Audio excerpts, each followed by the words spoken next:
हाँ जी Bhagat ji, we are ready. सो आप अच्छा ठीक है, उनको बोल देना हम रेडी। अच्छा ओके ओके, ऑन हो गया।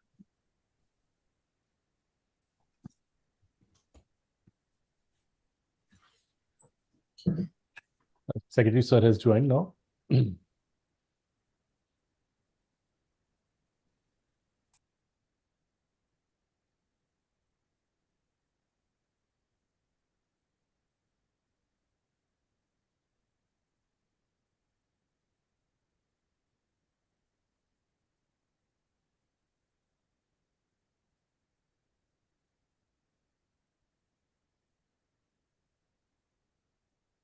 Good morning sir.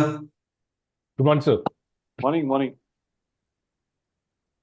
So, with your permission, sir, should we start the session? Just give me 1 sec. Sorry. Sure. Sir.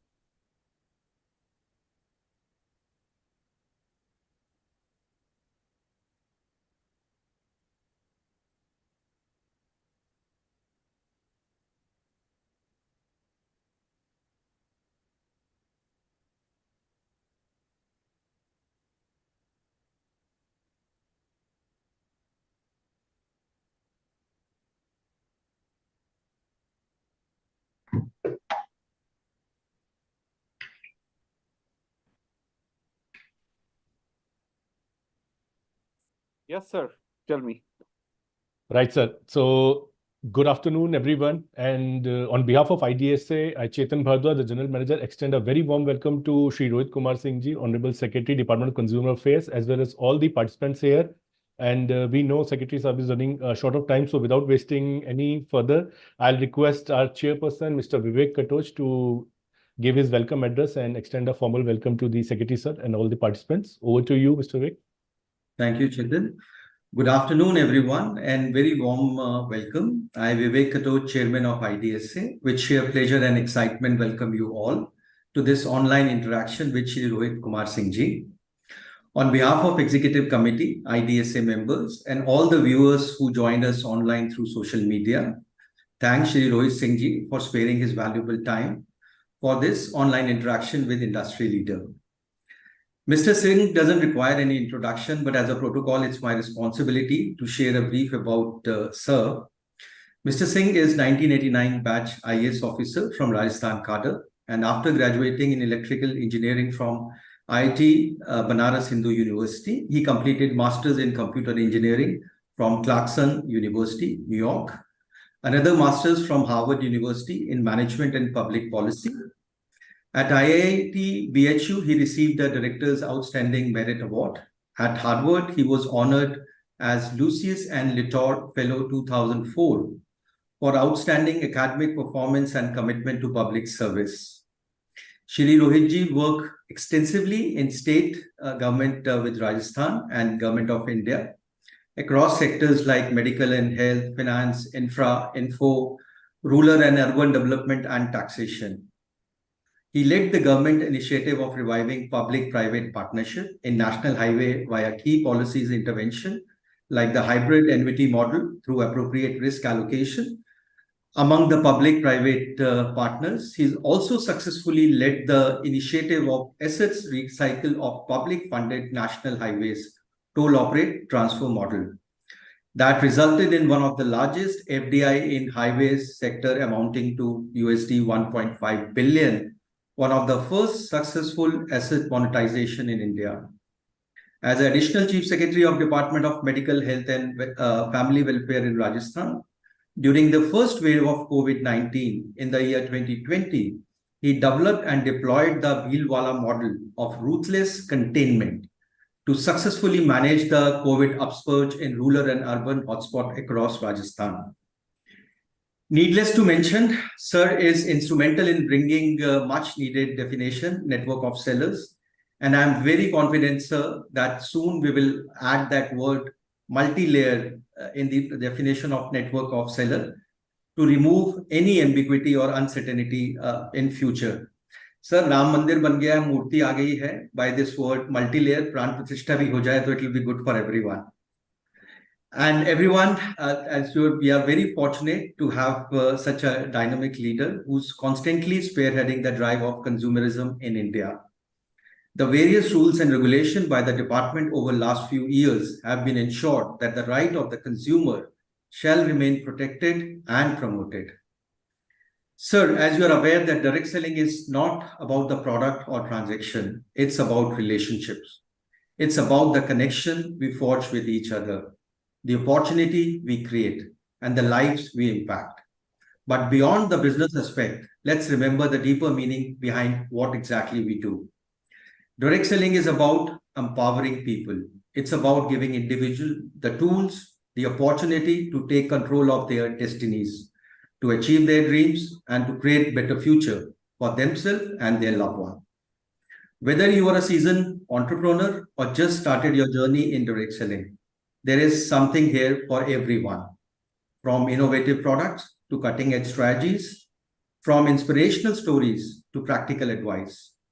So let's seize this moment, embrace the opportunity before us, and embark on this journey together, united in our shared vision of a brighter, more prosperous future through direct selling. Thank you so much, sir, for joining this online session. Now I'll hand over it to Chetan. Thank you, sir. Thank you so much. So now that we know everything about Honorable Secretary, sir, it's time to introduce the other participants of the meeting with each other. So in the alphabetical order, as per the name of the company, first of all, I'd request Mr. Abhishek Gupta, the Director of Altos Enterprises, to kindly unmute himself and introduce. Yeah, hi. Thank you, Mr. Chetan. My name is Abhishek Gupta, and I am the Managing Director of Altos from last 10 years. Our company is running this successful business from last 25 years, and we are associated with IDSA since 2003. And our sister concern, Abhishek Pharmaceuticals, which is around 35 years old company, and it manufactures around 300 plus products for Altos only. Our product range, sir, includes healthcare medicines, personal care, beauty care, aroma care, skin treatment products, FMCG, agriculture, and much more. Being an Indian company, we always try to keep our pricing of our products as per the Indian market. And moreover, we focus on the high quality which proves our existence in the market from last 25 years. Sir, we have around 7.5 lakh plus direct sellers in our company, and we give employment to thousands of people directly or indirectly. We have done so many CSR activities like aid to many hospitals, student educations, and taking care of the environment and so on. And one day, sir, it will be direct selling industry will be the fastest growing sector in India, and with the the highest taxpayers of India directly linked to the direct selling industry. We believe that, sir, thinking together is a beginning. Staying together is a progress, and working together is a success. Thank you, sir. Thank you very much. Thank you. Thank you so much, Mr. Gupta. As we mentioned in the beginning, Secretary Sir is running short of time, so I'll request all the future participants to keep their address as limited as possible. So moving forward, we have Mr. Sameer Nair, Managing Director, Blue Life International. I request him to kindly unmute himself and just give a brief introduction about himself and the company. Good morning, sir. My name is Sameer Nair, and I'm the Managing Director of Blue Life International Limited. It's a 7-year-old company in India, and we are now planning to go international. So it'll be one of the few Indian direct selling companies who are going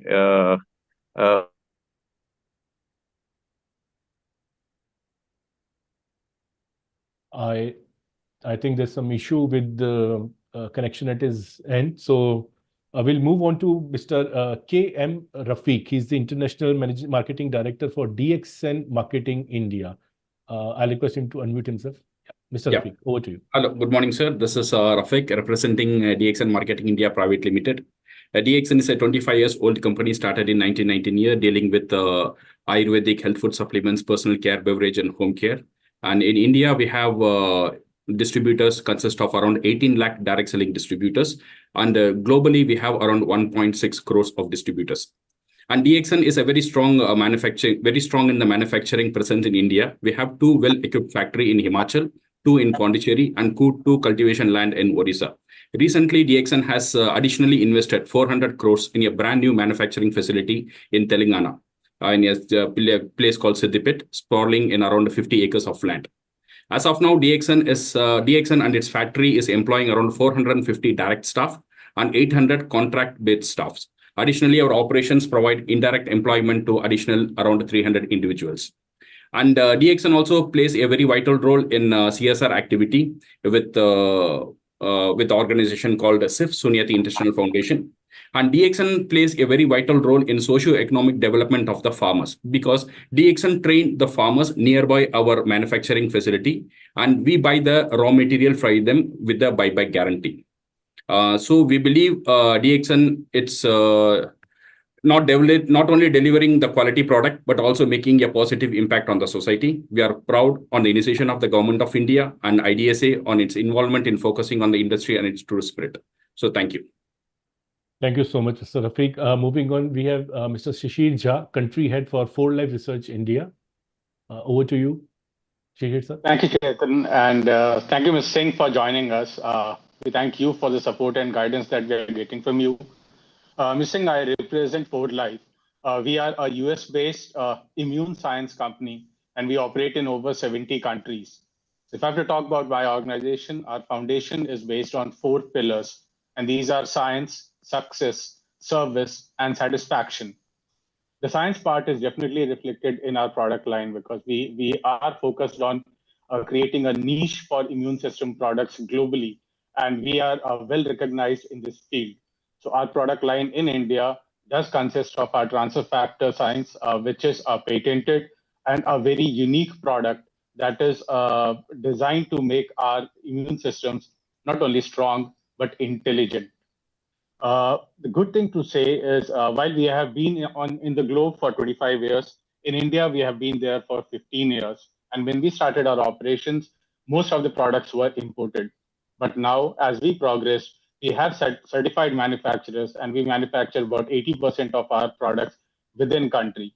So that's a transition which is strengthening our India operations and the commitment to business by the US corporate. We have about 20,000 people who are actively building business every month, and we focus on people who are active, and we try to support them build a good career for themselves. Our focus on CSR is paramount, and that is reflected in our service pillar. We have NPF, which is called Foundation for Life, and we focus on breaking the cycle of poverty, and that is done by educating and working on children and creating a scenario where when they grow up, they are competent to handle themselves much better than what they are doing now. And the last pillar that we have is satisfaction, because our foundation lies in our product. We want our consumers to be satisfied.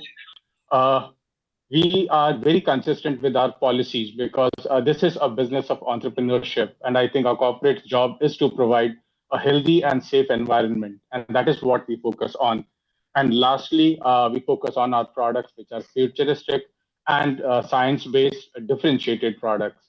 So that is how the foundation is laid on science, success, service, and satisfaction. And it's a pleasure to interact with you today, Mr. Singh. Thank you, Chetan. Thank you. Thank you so much, Shishir sir. I'll request again, everyone, since Secretary sir is running short of time, I'll request everyone to keep the introductions as limited as possible. Very quickly moving on to, we have Mr. Amarnath Sen Gupta, the CEO of Glaze Trading. I request him to kindly unmute himself. Over to you, sir. Good morning, Mr. Singh. Glaze Trading is a 20-year-old Indian company, which is mainly in personal care, skincare, health and nutrition, home care. And our presence is mainly in the Tier 2 and Tier 3 cities, including its peripheries. So we have around 2 million direct sellers or more than that in our fold. And our CSR initiatives are there in the field of IT education. For that, we have a special wing by the name of Digitale. A part of our spending also goes into STEM learning labs for the schools. Also, we have a self-empowerment program, and we also participate in the Saves the Cow campaign, along with an NGO called Krishnayam. And we are very much thankful to you for everything that has been done till now. And I'm keeping myself brief. And over to you, Chetan. Thank you so much, sir. I'll request now Mr. Satyan Bhatia, Managing Director, IMC. Sir. Namaskar, sir. I am the managing director of IMC, and IMC is a 16-year-old Indian company. We are into Ayurvedic health supplements such as tablets, juices, syrups, and also we are into cosmetics, personal care, home care, agriculture, and veterinary care products. We believe in making high quality products with reasonable pricing. Our facilities are at Haridwar, and we just made a 100 crore facility warehouse with 4 lakh square feet area, and it's at Haridwar only. And also, we also have our third party manufacturers in various parts of the country who make products for us. We have a strength of around 300 employees and around 2,000 indirect employees in other companies of ours. We deal with many of the farmers with contract farming, telling them to grow aloe vera, wheatgrass, and many herbs for us. We have a base of around 50 lakh direct sellers pan India, and we are present in the entire country. We have a foundation called IMC Foundation. We closely work with BSF for making shelter homes for the BSF, army people at the border area. We have almost covered the entire Punjab border area, making them shelter homes at the the border line, and we will be covering till Rajasthan very soon. So that is our goal, and also we are building up a charitable hospital in Ludhiana. We are the first Indian direct selling company who got the license in Malaysia, and we are working in Malaysia as a direct selling entity from last 1 year. So thank you so much for your time, sir. Thank you so much, Satyan sir. Moving on to, we have Mr. Rajesh K. Tandon, who's the director with Modere India. Sir, if you could kindly introduce yourself. Yes, thank you, Chetan. Good afternoon, Chairman, sir. Good afternoon, esteemed members of this forum. And I'm Rajesh Tandon from Modere India. Modere India is relatively a new company. We are a subsidiary of Modere Inc. And we are into nutraceutical and cosmetics. And basically with more emphasis on the collagen-based products. And sir, our current focus is obviously to localize the production so that, we work towards the spirit of Make in India. And we currently have about 20 products in our portfolio, and we're planning to, expand that. And also emphasis on, the dream is that we need to export these products to other subsidiaries so that, India can be a major key contributor, in terms of exports and, of course, cater to the local market with the best of quality of the products. We are in that process of, identifying the contract manufacturers, and we are working very aggressively towards it. Since we are a new company, we have about 7,000 dedicated social marketers who are working with us, and with a dedicated team of 14, people in our organization who are very dedicated staff who are working towards achieving these goals. And thank you, sir, for your time, and thank you, everyone, for being here. Thank you, sir. Thank you, Mr. Tandon. Very quickly moving on, we have Mr. Rahul Shankar, the Chief Executive Officer of Modicare Limited. Over to you, sir. Namaskar, Mr. Secretary. It's a pleasure always to meet you. We've been meeting on quite a few occasions over the last 2.5 years. Thank you very much, sir, especially for the work that you've done for the industry and for consumer protection at large.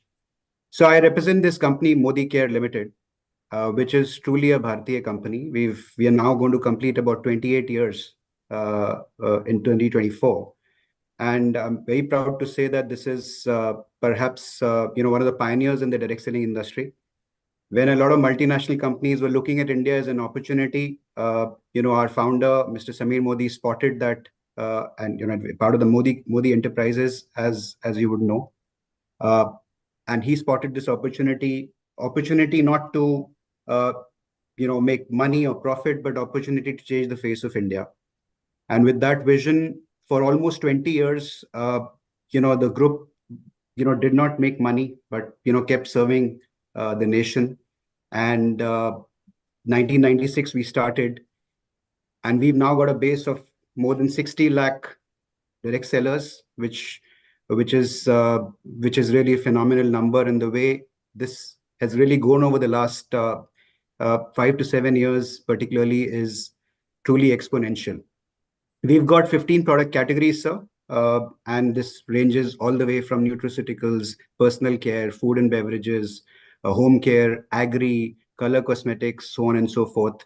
And we're adding new categories, almost at breakneck pace.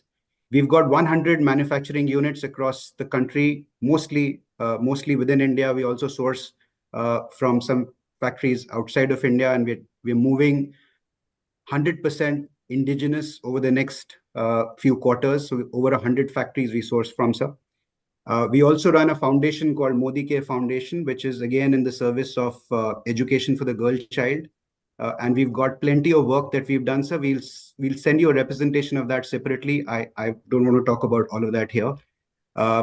We really feel that we're still scratching the surface, and with the support that we're getting from personalities like you, we're very sure that this, we're going to play a big role as an industry in shaping the Prime Minister's vision of vocal for local and local for global, sir. I think if we were to look at just the population potential of this country, we should be at least $30 billion of direct selling, the industry size today, and we are less than 3 billion. So there's a huge way to cover, and I really feel that we all are at an inflection point, sir. And we really look forward to all your support and, like the way you've been offering that to the industry. So thank you very much. Thank you so much, sir. Moving on, we have Ms. Adita Kurek. Pardon my ignorance if the pronunciation is not correct. She's the Senior Vice President for Oriflame Cosmetics. Over to you, ma'am. Yes, great privilege to be here today. Thank you for the invitation. I'm a new person in this team. I took over responsibility for India in October and lately moved to Delhi. And I'm delighted. I love every day here and enjoying it a lot. Oriflame is an international company established almost 60 years ago in Sweden, today operating in about 60 countries. We stand behind beauty from inside and from outside. But we stand also for high quality, sustainability, and very high ethics, which is so important in any business, especially in our business. We have a strong presence in India. We have 2 factories, 12 subcontractors supporting us in a manufacturing process.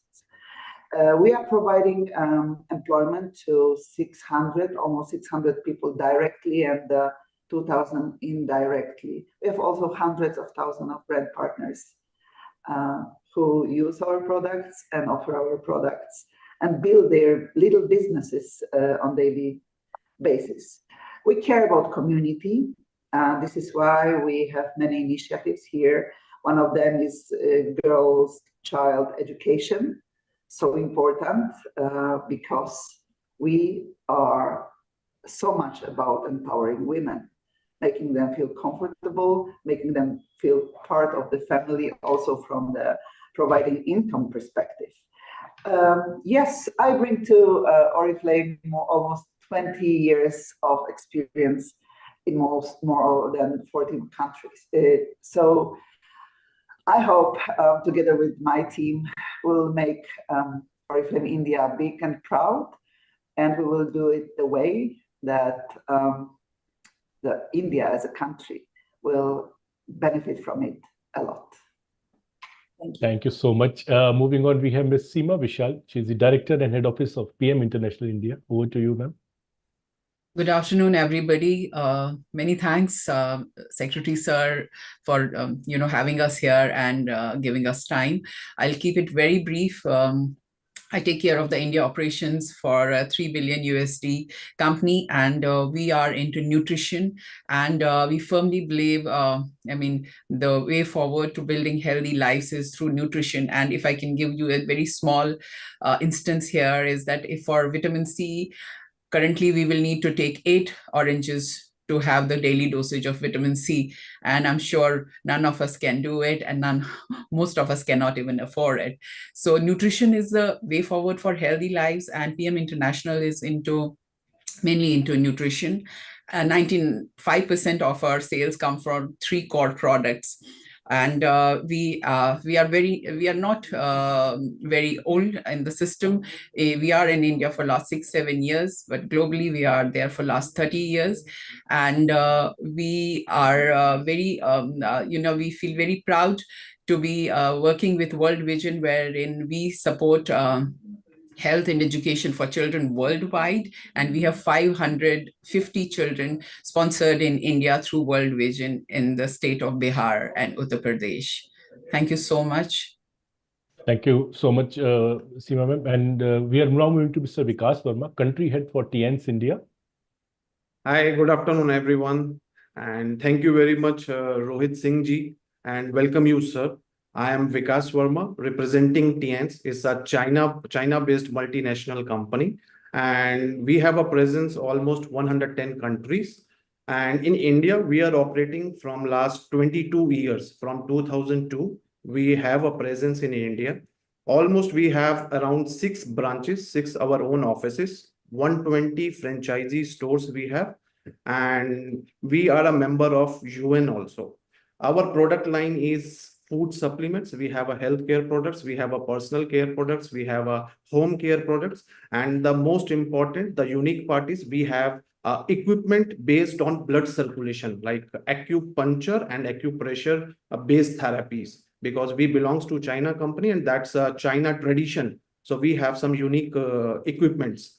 And as a part of CSR, our one of the best product is the sanitary napkin. So we used to give, donate in the colleges and the school free sanitary napkins. And recently we have collaborated with 3 big giant companies. One is Microsoft, one is Huawei, and one is Amazon.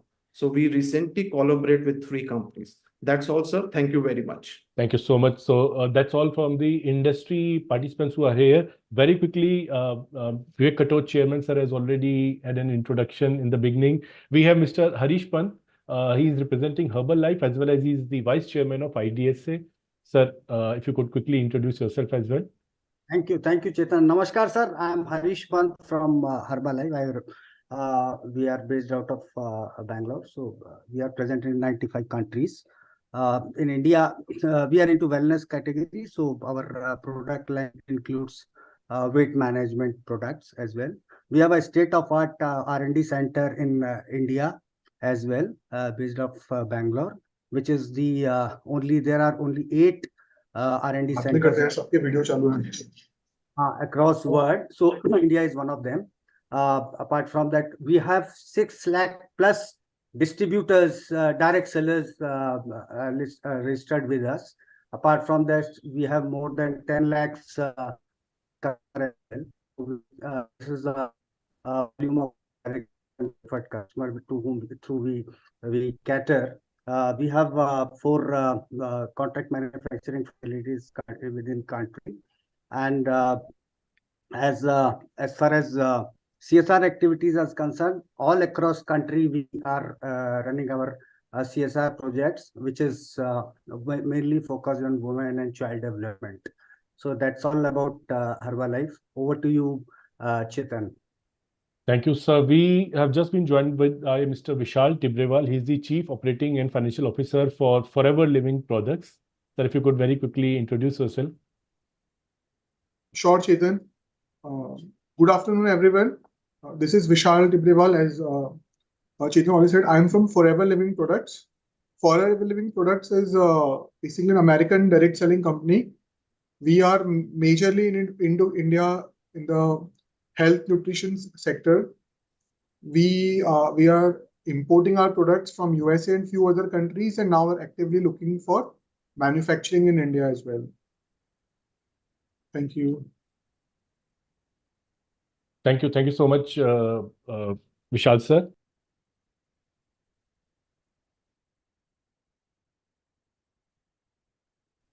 Chetan, you are on mute. So sorry. Thank you so much, Vishal, sir. Very quickly moving on to Ms. Aparajita Sarkar. I'll request her to kindly just quickly introduce herself. Namaskar, sir. I'm Aparajita. I'm the treasurer at IDSA. And I'm a part of Modi Care that Rahul has introduced already. And thank you so much for giving us this time. Really look forward to this interaction. Thank you. Thank you so much. And we have Mr. Rajat Banerjee, who's the Secretary of the Association as well as representing Amway India. I'll request him to kindly make a brief introduction about himself and the company. Over to you, sir. Thank you, Chetan. Good afternoon, sir. And nice to see you once again. We have met on quite a few occasions. As Chetan introduced, I'm Rajat Banerjee from Amway. Amway is been in India for close to 25 years now. We have invested and we have our own manufacturing facilities in near Madurai in Tamil Nadu. We had started exports from this as well till about sometime last year. We have offices virtually across the country in most states. Like all the other direct selling entities here, we very much consider ourselves to be deeply embedded in the Indian socio-economic landscape. Thank you for all your assistance, for all your steps you've taken for this industry over the years. I remember from 2011 when we started out here in terms of talking to the government for policy clarity to 2021. We have indeed come a very, very long way from the interministerial committees of 2014 to the guidelines of 16 to the Consumer Protection Act in 19, the rules in 21 and the amendment in 23.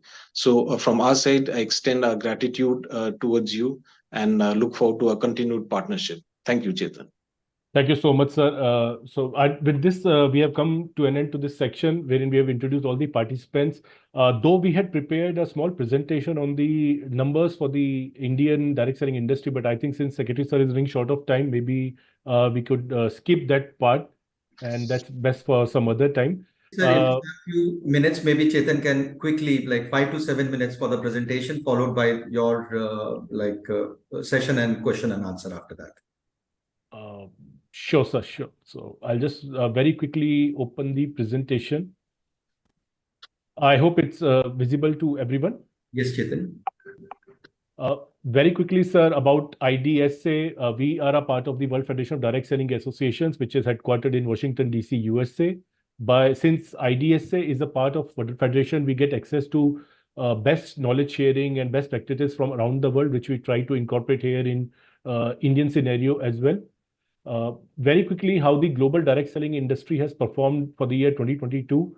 So the direct selling industry has registered a gross turnover of about $172.8 billion in 2022. As you can see, sir, the industry has been registering a constant growth. However, between 21 and 22, the slight dip that you see is accountable to the fact that there was a big dip in the Chinese market, which happened to be the number 2 market for the direct selling industry, and thus a big drop there owing to some regulatory challenges had a cascading effect on the overall global direct selling sales. Moving very quickly, I'm so sorry. Yeah. So in terms of global sales, Secretary Sir, the Asia Pacific region continues to top the chart. About 41.4% of the global sales comes from Asia region, followed by Americas, that include both North America, South America, followed by Europe and Africa and Middle East, which is an emerging market. In terms of product categories, wellness and cosmetics continues to top the chart. About 55% of the global sales comes from these two segments alone. Globally, there are about 114.9 million direct sellers. Out of these 114.9 million direct sellers, about 26% are men and 74% are women. Secretary Sir, we are of the firm view that if a consensus is ever determined to find which sector or field is employing the most or providing employment to most number of women workers or participants, direct selling would be where than conventionally believed education or healthcare. What all age groups our direct sellers come from? Though this is again global data. As you could see, sir, direct selling appeals to virtually every age group, from people from age group 18 to 24, right up to people from the age group 55 plus. Direct sellers form up nearly every segment. How the Indian direct selling industry performed in 21-22. This is the data for the last 4 years, sir. And as you can see, in 21-22, the industry registered turnover of about 19,000 crores. We have been growing with a CAGR of 13.29 crores. The data for 22-23 would be released by way of an event next month in New Delhi, and we look forward to having your presence there as well, sir. In India, which all product categories are most selling through direct selling channel? Like global, wellness and cosmetics, they top the chart. These two categories alone form up nearly 80% of the Indian direct selling sales. Globally, where does India stand, sir? We had just prepared this data. In 2019, India was ranked 15th. The estimated retail size of the industry was estimated to be 2.48 billion. In 2020, India moved up by 3 places and we stood at 12th rank. The industry was estimated to be about 3.02 billion USD. In 2021, we consolidated our position at the 12th rank. The size increased to 3.25. And finally, in 2022, we overtook Canada to become the 11th largest direct selling market in the world, sir. It is estimated that the gross estimated retail sales for the direct selling industry is about 3.23 billion USD. We are quite confident that in the next half a decade, India would be able to find its place within the top 8 or top 9 direct selling markets around the world. In India, North India accounts for about 30% of the direct selling sales, followed by the Eastern India, about 25%, Western India, 22%. Then we have South India with 15% and Northeast India with 8%. Which states are contributing the most? So as you can see, sir, Maharashtra continues to top the chart with about 12% share, followed by West Bengal having a share of 10%, Uttar Pradesh 10%, Bihar 7%, and Karnataka 6%. It is estimated that about 84 lakh people are working as full-time active direct sellers in financial year 21-22. For about nearly 2.5 decades, sir, the number of women direct sellers in proportion to their male counterpart was greater.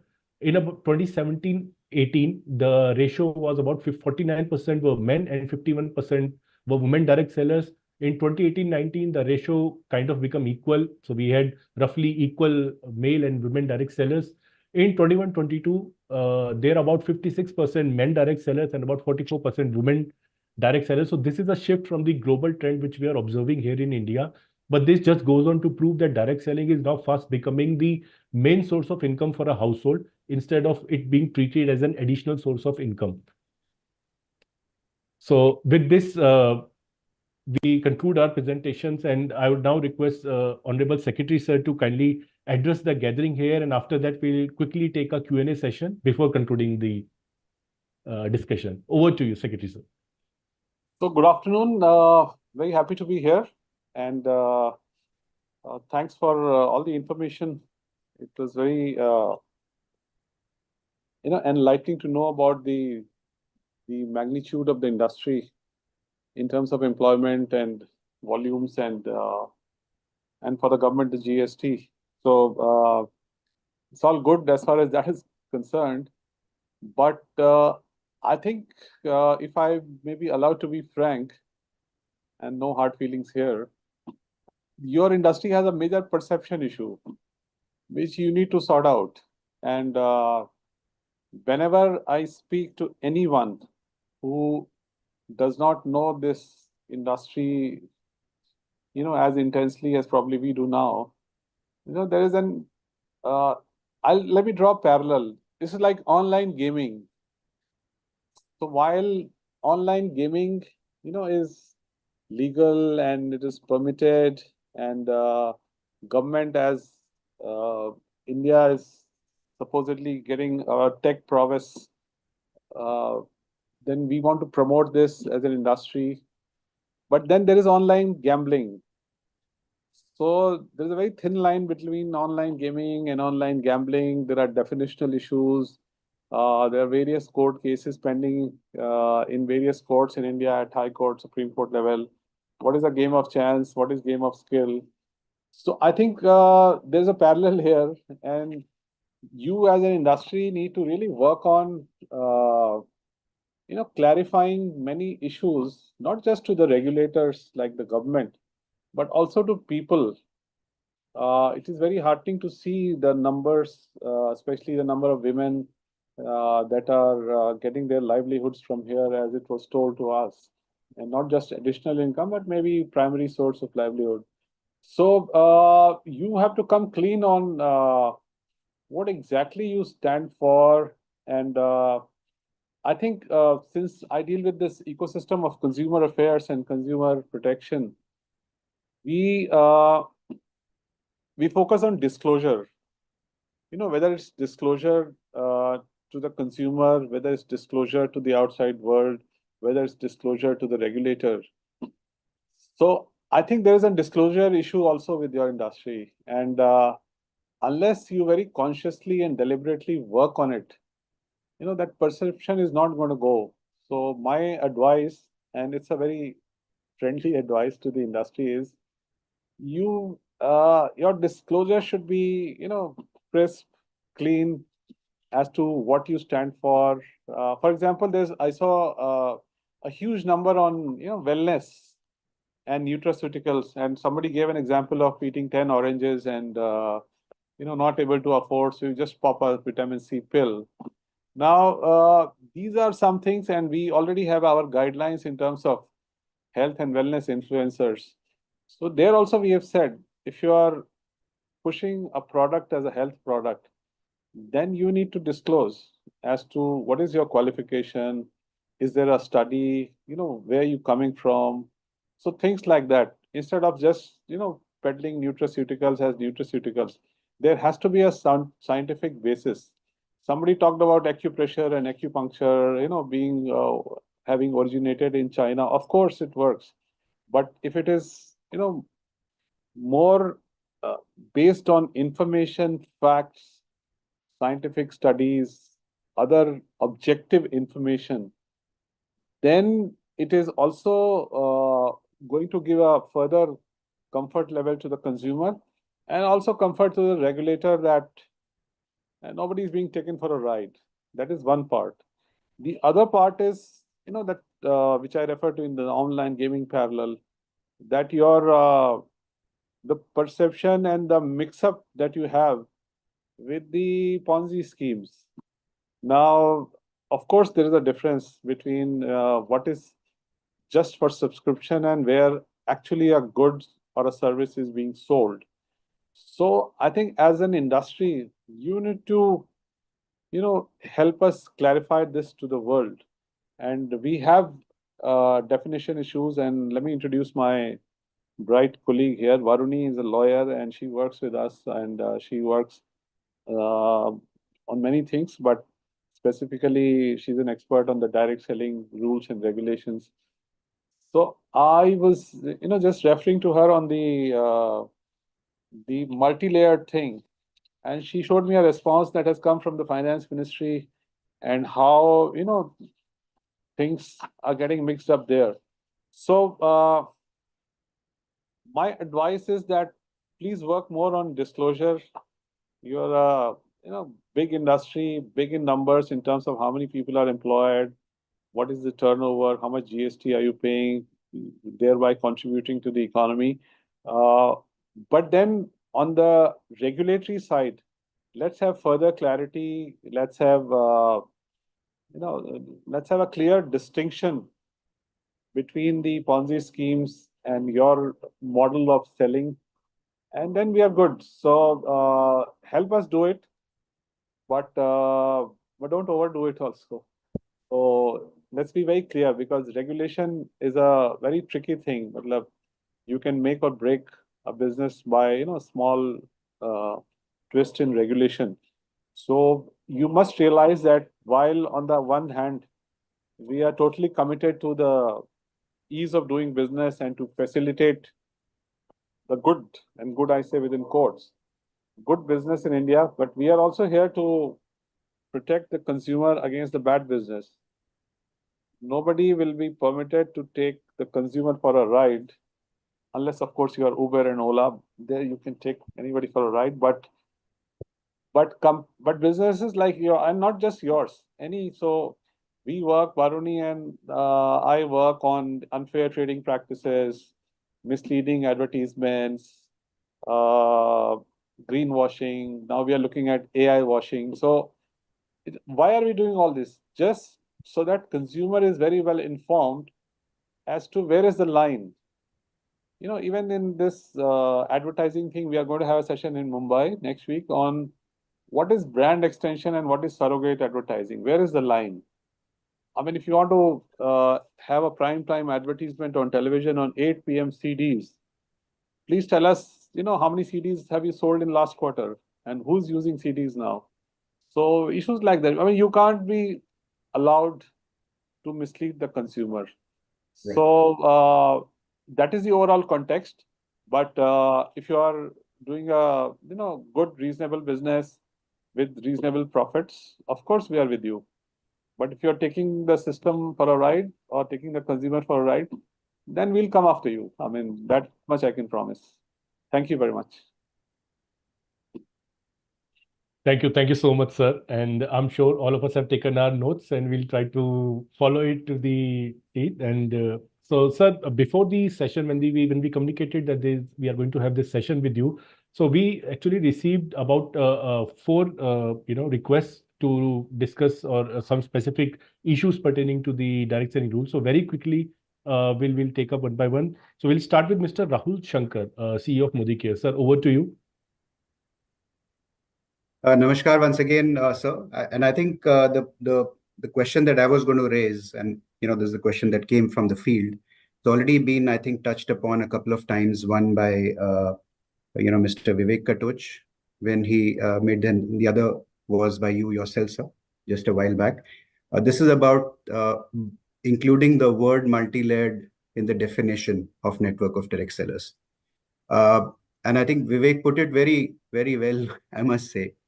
कि मंदिर बन गया है, अब उसका help us with the Pran Pratishthan. I must tell everybody, all the viewers here, that Mr. Rohit Singh has played a very, very critical role in bringing it this far. With the latest amendment in June that came in, it's almost a complete package. So it is almost a complete package, sir, and I'm adding the word almost there. And it will be a complete package if we can add that word multi-layered to it. And I do see all your points that you mentioned, that we need to build the perception of our industry. We need to, focus on disclosures and things like that. So we'll work on that, sir. As IDSA and as individual manufacturing and marketing companies, we will all work on that. But if you could help us with this little, the final modification in the definition of network of direct sellers, it'll do a world of good to accelerate the momentum in the industry, sir. Thank you, sir. Moving on to Mr. Amarnath Sengupta, the CEO of Glaze Trading. Sir, if you could raise your question. Please. Namaskar, everybody. I think first I should express my sincere thanks and gratitude to Rohit ji for all the initiative he has taken in terms of giving all the clarity in terms of putting out the rules, regulations, the amendment in the Act, and recently the network of direct sellers. So while endorsing the point which just now Rahul talked about in terms of how the multi-layer thing can become, but in fact I need Mr. Rohit ji's also advice on this, that initially when we started our journey, it started with consumer affairs as well as with the Department of Industries, if we go back to our history of Kerala. And now what we find is that as per the business allocation rules also, internal trade domain has been put under another ministry, that is DPIIT. Now there the basic issue was, once we talk about multi-layered marketing, while all the issues of the consumer in terms of their disclosure and everything has been very well addressed through this act, the amendments that has been made. Now, when we talk about the industry and its growth, as well as the relationship between the B2B relationship, in fact, between the direct selling entity and the direct sellers, where a lot of policy decisions and clarifications are often required.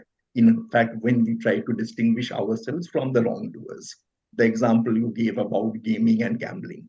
So there we may need further support in the internal trade domain in terms of the way this DPIIT is also promoting. So my question to you, sir, was that one part is already done. Now, can the rest part can also be done through a ministry, or we need to have a parallel advocacy with them while we try to do our own advertisement also in terms of enlisting or sensitizing everybody about what this industry stands for, what is good and what is bad. Thank you. Is there a question for me? Yeah, it was a small intervention from your side. That what is your view on that? Should we basically go towards that side also, or your ministry can solve this problem solo? So Mr. Sengupta was referring to the allocation of that constitutional rules done, where the internal trade has now come to the Department of Industries. And when we talk about this multi-layered network, so there are a lot of issues concerning the direct selling entity and the direct seller. which are technically B2B issues, which actually has not been addressed through your rules, primarily because it is consumer-centric. Now, when we try to give more clarity in terms of this gaming and gambling, that kind of things, so should the internal trade domain also play a part, or you think that this can be done through the Consumer Affairs Ministry itself? No, so B2C is our domain. B2B is not our domain. Right. So, you will be under competition, you'll be under corporate affairs and DPIIT. Yeah. You'll have to go there. Because if we globally also look into it in Malaysia, Singapore, and other countries, so there the Ministry of Internal Trade actually takes care of the other issue direct is selling. The other issue is that except competition, I think DPIIT does not have a regulation for trade. There is no, I have not seen any rules that govern the trade part, the retail trade. So they have probably have a policy, or they're coming up with a policy. But I think you must realize that there is a difference between facilitation and regulation. And both are required to be at an arm's length. They can't be, with the same entity. Right. So just like Ministry of Corporate Affairs, and there is Competition Commission. So DPIIT, for example, let me give you a parallel again of e-commerce. So while DPIIT framed an e-commerce policy as to how to facilitate the growth of e-commerce in India, e-commerce rules we are making as to how to protect the consumer from, the negative kind of practices that e-commerce companies might indulge into. So how to regulate that? So it's like so that we, but for the sake of this whole of government approach, so Rajesh and I sat together, the DPIIT secretary, and then we drew the rules and policy together so that we are on the same page, so that at a future date there is no conflict. So he's totally on board on my regulation part, and I'm totally on board with this facilitation part. You must realize that this is part of a continuum. It is not black and white. So we need to be clear on that.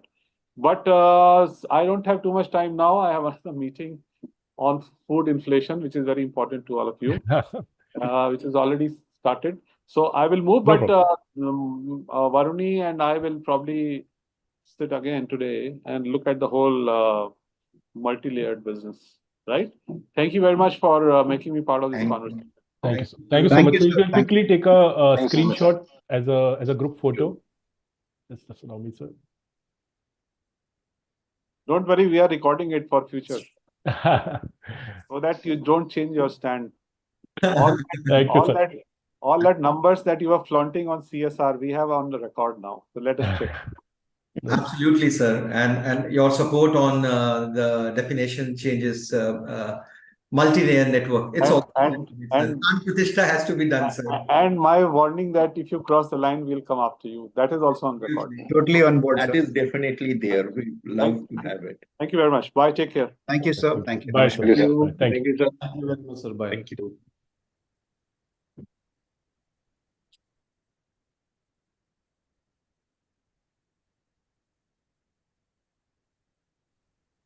All right. I think Secretary sir has left the meeting. So we really couldn't take up the two more questions actually that we had planned. Can you stop the YouTube live first?